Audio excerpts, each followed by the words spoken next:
महाराष्ट्रभरात सध्या नेट पेपरच्या फुटी प्रकरणामध्ये जो घोटाळा झाला आहे त्या घोटाळ्याचे धागेदोरे थेट बीडमध्ये मिळाले आणि ते म्हणजे जे कुलकर्णी आहेत बीडचे त्या कुलकर्णींनी त्यामध्ये त्यांचा मोठा रोल असल्याचं पाहायला मिळालं आणि त्यांचं याच ठिकाणी बीडमध्ये एक राहतं घर होतं जुनं, त्या ठिकाणी आता मोठ्या प्रमाणावरती कन्स्ट्रक्शनचं काम सुरू होतं आणि ते काम आता नगरपालिकेने नोटीस देऊन थांबवलं आहे। माझ्यासोबत ते अधिकारी आहेत आणि ती नोटीस लावली आहे, आपण ती पाहू शकतो की या ठिकाणी जे प्रल्हाद विठ्ठल कुलकर्णी आहेत हे त्यामध्ये नेटफुटी प्रकरणामध्ये प्रमुख आरोपी आहेत आणि यामध्ये 5 जणांमध्ये ते पार्टनर आहेत आणि यामध्ये जे आता नोटीस दिली आहे, जे अनधिकृत बांधकाम पाडण्यात यावे व अधिकृत असा वापर बंद करावा अशा प्रकारची नोटीस त्यांनी आता इथे लावलेली आहे। जर या नोटिसीला जर त्यांनी तात्काळ उत्तर न दिलं, त्याचा नोटीसचा काही टाईम पिरियड आहे, कशा पद्धतीने हे बांधकाम अनधिकृत आहे, आपण या अधिकाऱ्यांसोबत जाणून घेऊ। सर, काय ह्या बांधकामाची परिस्थिती आहे, हे बांधकाम अनधिकृत आहे का नाही, काय आता प्रथमदर्शनी तर ते अनधिकृत म्हणून आपण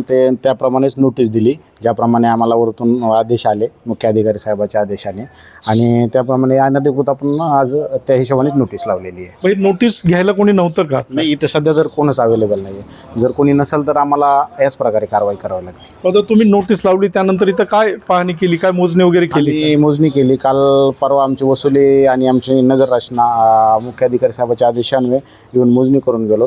आजही परत एकदा मोजलं तरी त्यामध्ये आम्हाला अनधिकृत दिसून आलं। आता यामध्ये पुढे काय कारवाई होऊ शकते आणि काय कारवाई होईल? आम्ही एक आता 7 ते 8 दिवस नोटीसचा त्यांची वाट पाहूया आणि नंतर नाही आल्यानंतर पुढील कारवाई करूयात। या बांधकामाच्या चिटकून बाजूला एक मंदिर आहे, या मंदिराची देखील जागा काहीतरी यामध्ये गेली अशी इथल्या नागरिकांचा आरोप आहे। यामध्ये काय तथ्य असेल, काय तुमच्या तपासणीमध्ये? नाही, आम्ही अजून त्याचा शोध घेतोय आणि त्यानंतर त्यांचे लेआउट्स वगैरे आमच्याकडे आल्यानंतर पुढील आम्ही कारवाई करू, ते पण सर्व चेक करू। जर हे बांधकाम अनधिकृत आहे, यावरती बुलडोजर नगरपालिका फिरवणार आहे का? नाही सर, ते जसे आम्हाला आदेश येतील त्या पद्धतीने आम्ही करूयात ते। हां, तर ही नगरपालिकेचे जे कर्मचारी होते हे या ठिकाणी मोजणी केली आणि त्यानंतर इथे प्रत्यक्षदर्शी कोणी कामावरती नसल्यामुळे ही नोटीस इथं चिटकवण्यात आली आहे। यामध्ये आता 7 दिवसाचा जो टायमिंग आहे या नोटीसचा, त्याला उत्तर देण्याचा तो आता आहे। येत्या काळामध्ये काय कारवाई असेल हे पाहणं देखील आता तितकंच महत्त्वाचं ठरेल। LS मराठीसाठी दीपक जाधव, बीड।